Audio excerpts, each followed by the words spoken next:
ele é composto por muitos outros autores, Davi, Asaf, tem muitos outros autores que compõem o livro de Salmos. Mas para o Salmo 116, alguns estudiosos, alguns historiadores dizem que o Salmo de número 116, quem o escreveu foi o rei Ezequias. A Bíblia fala que o rei Ezequias, na sua angústia, ele invocou o nome do Senhor. Aqui fala que ao escrever, onde diz assim no versículo 3 diz assim: os cordéis da morte me cercaram. Aonde ele diz que a Bíblia nos fala que Ezequias foi um rei que sofreu um grande ataque, aonde os assírios vieram contra o rei, aonde os assírios vieram contra Jerusalém, e ele estava ali praticamente, o rei Ezequias estava encurralado, não sabia o que fazer, não sabia, porque aquele exército era numeroso contra Jerusalém, e o rei se apavorou diante de tudo aquilo, e ele, na sua angústia, ele começou a invocar o nome do Senhor. E a Bíblia nos conta que o Senhor, por causa da oração de Ezequias, o Senhor respondeu e enviou um anjo, um único anjo, que matou 185.000 soldados de uma só vez às portas de Jerusalém, por causa do clamor de Ezequias. E a Bíblia nos fala mais que quando ele diz assim, no versículo 3 ainda, ele diz: angústias do inferno se apoderaram de mim. Encontrei angústia e tristeza, porque logo mais, Ezequias, depois de ter vencido em nome do Senhor aquela guerra, logo mais Ezequias foi acometido de uma doença, onde todos nós conhecemos essa passagem.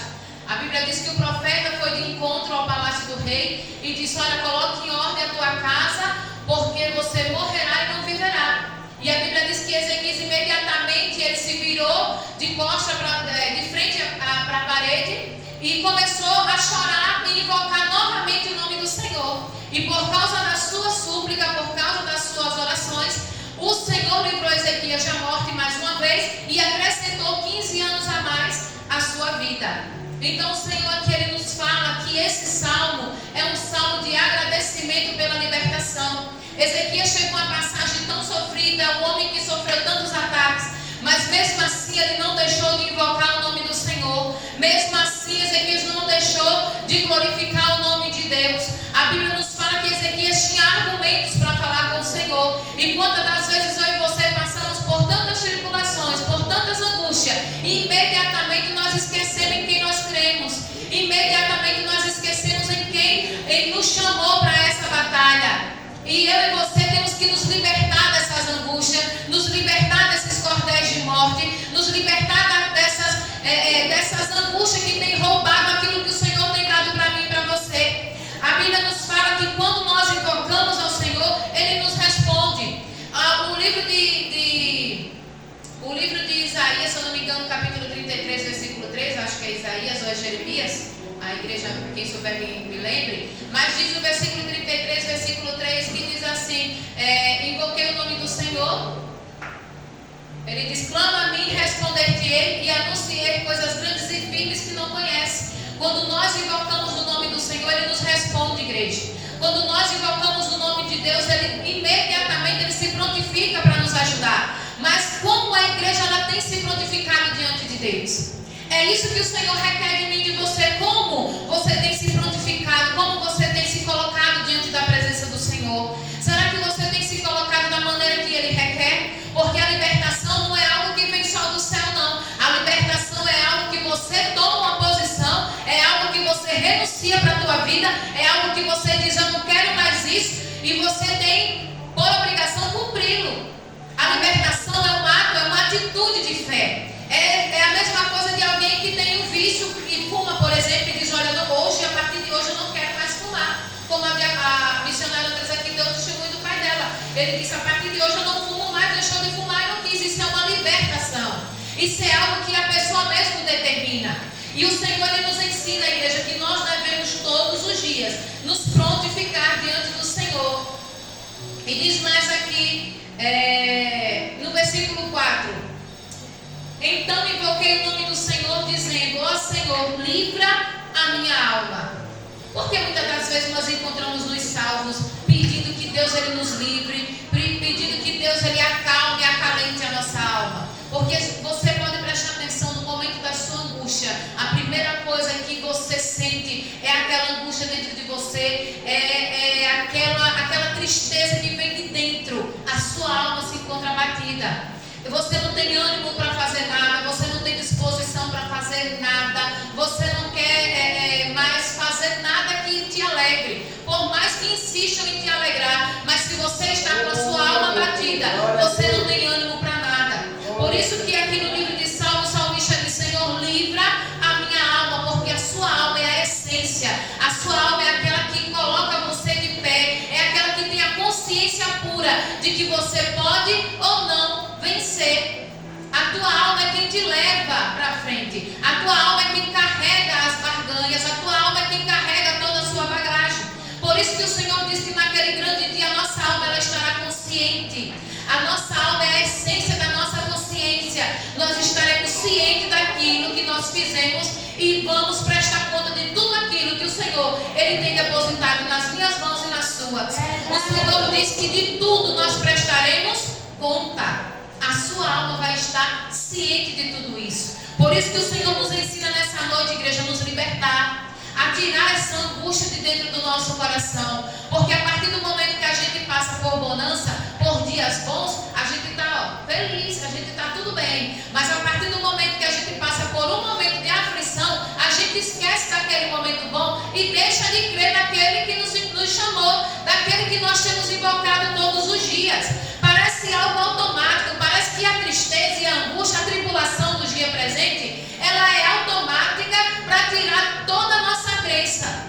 Parece que vem algo assim, é automático. Parece que quando a gente está passando por um momento difícil, não tem nada que nos alegre. É algo automático. A igreja imediatamente deixa de crer. É por isso que o Senhor Jesus, quando se encontrou com Tomé, e Tomé, vendo as maravilhas e os prodígios que Jesus fazia, mesmo assim, quando disseram que Jesus ele tinha ressuscitado, Tomé disse: eu não creio. Eu só creio se ele aparecer para mim, eu colocar as minhas mãos nas chagas dele e tocar aonde a lança o perfurou. Jesus se apresentou para ele e disse: Tomé, seja crente. Eu estou aqui. Será que a gente só vai crer se a gente vê? A Bíblia diz: bem-aventurado aqueles que não viram, mas creram. Então não deixe, igreja, as adversidades, a angústia do dia a dia tirar você do foco da presença de Deus. Não deixe que isso tire a sua fé. Por isso que o Senhor diz na palavra dele, no livro de Apocalipse: guarda o que tens, para que ninguém roube a tua coroa. Amém? Amém. A igreja está entendendo? Amém. Glória a Jesus. E mais à frente diz assim, no versículo 6: o Senhor guarda os simples. Fui abatido, mas ele me livrou. O salmista ele tinha certeza, alguns dizem aqui que o rei Ezequias, ele tinha certeza que ele passou por um momento de tristeza. Ele foi abatido, mas ele disse: o Senhor me livrou. Fui abatido, a minha alma estava abatida, mas o Senhor me livrou. E quantas das vezes nós esquecemos de glorificar Jesus, de agradecer a Deus? No momento da nossa adversidade, da nossa tribulação, eu já vi muitos crentes, muitas pessoas dizer assim: se o Senhor me livrar disso aqui, eu vou dar um culto de ação de graça ao Senhor por isso. Se o Senhor me livrar disso aqui, Senhor, nunca mais eu vou fazer assim. Começa a fazer votos ao Senhor. E Deus, Ele é fiel para cumprir as suas promessas. Aquilo que Ele, que foi designado para que Ele, invocado para que Ele fizesse, Ele faz, porque a palavra dele diz que não volta vazia, sem antes ter designado aquilo que foi requerido. O Senhor, ele não deixa de cumprir com as suas promessas, Ele cumpre. Agora eu e você temos que cumprir com os votos que nós fizemos com Deus. Imediatamente nós temos que cumprir. A gente começa a fazer votos ao Senhor: se o Senhor me livrar disso aqui, eu vou fazer isso aqui. Jesus, se o Senhor me der livramento por isso aqui, ou uma cura, eu vou fazer assim para o Senhor. Por isso que lá embaixo no versículo 18 ele diz assim: pagarei os meus votos ao Senhor agora, na presença de todo o seu povo. Será que você tem pagado aquilo que você tem falado com Deus? Será que nós temos cumprido com aquilo que nós temos falado com o Senhor? Se você prometeu ser fiel a Deus, seja fiel, independente da circunstância. Se você prometeu para Deus que você vai cumprir algo, cumpra, porque o Senhor Ele vai requerer de você. Ele tem feito a parte dele, igreja, então faça a sua. Não deixe para amanhã o que você pode fazer hoje. Não deixe para depois aquilo que você disse que faria hoje, porque o Senhor disse que de tudo nós prestaremos conta. É a mesma coisa de Jó. Jó foi o homem mais atribulado da Bíblia. O Senhor nos diz que Jó passou por circunstâncias que ninguém nessa terra passaria. Jó foi acometido de várias enfermidades, principalmente de chagas. Jó perdeu os 10 filhos de uma só vez. Jó perdeu suas fazendas. Jó perdeu suas riquezas. Jó perdeu sua saúde. Jó perdeu tudo de uma só vez. Mas a Bíblia diz que ele jamais blasfemou contra o Senhor. Jó jamais deixou de glorificar o nome de Deus. A ponto da sua esposa dizer assim: você ainda retém a sua fidelidade para com esse Deus? Você ainda é fiel para esse Deus que tirou tudo de você? E Jó respondeu o quê? Falas como uma louca. Deus, Ele nos deu o bem e a gente também não pode receber o mal. Ou seja, Jó entendia que tudo aquilo ali que ele estava passando era passageiro. Por isso que diz passando, porque é uma passagem, não é permanente. Tudo na nossa vida é passageiro. Tudo que vem sobre as nossas vidas um dia vai ter fim. Esse sofrimento, essa enfermidade, essas angústias, um dia vai ter fim. Porque nada dura para sempre, a não ser a Bíblia diz que o que dura para sempre é a palavra do Senhor. Essa é eficaz, essa é fiel e ela dura para todo sempre. A Bíblia diz mais: os céus e a terra passarão, mas a palavra do Senhor ela permanece para sempre. Então tenha certeza